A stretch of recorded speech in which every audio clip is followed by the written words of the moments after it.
The British Trident system is a nuclear weapons system for delivering nuclear weapons to any potential enemy. It's designed to attempt to deter other countries from challenging or threatening Britain in any significant way, undermining its interests. So Britain is facing a decision point to replace the submarines, which at some point will wear out and need to be replaced. Those who are arguing that Britain needs to stay in the business argue that essentially in 20, 30 years' time we don't know what challenges Britain will face, and there could be a rising power that could threaten Britain, that could blackmail Britain with its own nuclear weapons, and Britain needs to respond to that potential aggressor by possessing a nuclear threat against them. Britain is officially not in a competition with any nuclear power today. The argument is in 20, 30 years' time we may have a Russia that turns nasty again, xenophobic, expansionist. We may have an up-and-coming China that turns authoritarian and challenges the existing system. We might even have an Iran that possesses a nuclear capability with missiles that could reach Britain. Each one of those three, which are the only three significant scenarios that are discussed, each one of those three has different features that require different responses.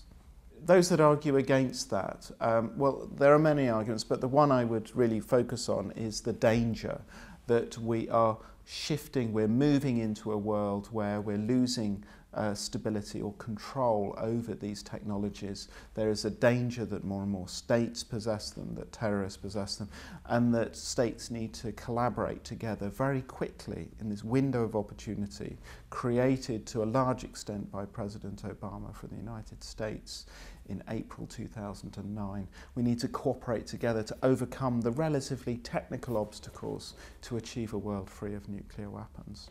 There are various costs associated with possessing a nuclear deterrent. We have, at any one time, at least one submarine out at sea. That submarine has to be supported by other submarines that defend it, by aircraft, AWACS, early warning systems, and by other support mechanisms, including Aldermaston, where the nuclear bombs are produced and refurbished. The government has estimated that this takes up roughly 5 to 6% of the defence budget on an annual basis for running costs. On top of that, the government has also said that to replace the submarines and the warheads, we're looking at roughly £20 billion on top. On top of that, there's also refurbishment going on at Aldermaston, which has cost about £1 billion a year extra on top of the running costs, which probably runs for another 6-7 years. We at BASIC have estimated that the equivalent annual cost of the replacement of the new system is roughly of the order of £4 to £5 billion a year. So if we did decide not to replace the Trident submarine, we would have roughly £4 to £5 billion extra to be able to spend on schools, hospitals, or indeed other military capability. It's a significant amount of money. It equates to roughly 15% of the defence budget. One of the current debates going on within the Conservative part of the current coalition government is who pays for this. Now, the current plan is that the Treasury has said that the Ministry of Defence will have to pay for it. Every penny that goes to the replacement of Trident will have to be taken out of other military capabilities.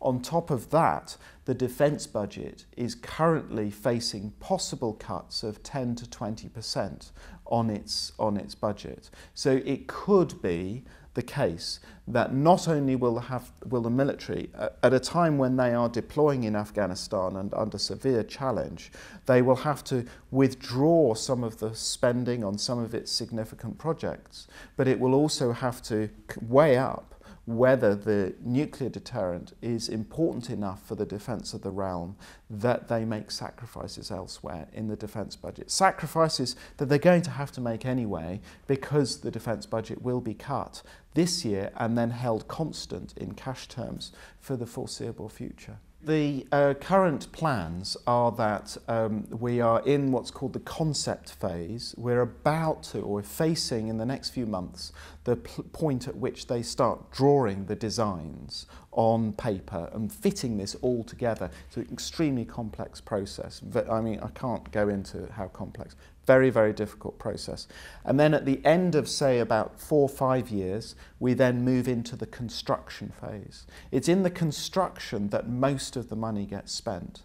So over the next 4 or 5 years, there's likely to be a debate as to whether we really want to go down this route. Then in 2015-16, after the next election, there will be a decision to start what they call cutting metal, making the submarines. The cost of that then starts to rocket to between £1 and £2 billion a year. So it's likely that this will become an election issue at the next election. The Liberal Democrats are going to be arguing against the detail of the current system. The Labour Party, it's uncertain. Now that Ed Miliband has been elected, there's all sorts of possible. We will have a policy review in the Labour Party. It's quite possible that for the first time in British history, we will have a parliamentary majority after the next election that could end up voting against this system. So it becomes a very hot political issue domestically. There are proposals and options that reduce the number of submarines, the number of warheads, how they are deployed in different ways that can take Britain away from depending quite so heavily upon nuclear weapons. In those discussions, it is quite clear that officials are still attaching significant importance to the continued possession of nuclear weapons in security terms and in status terms.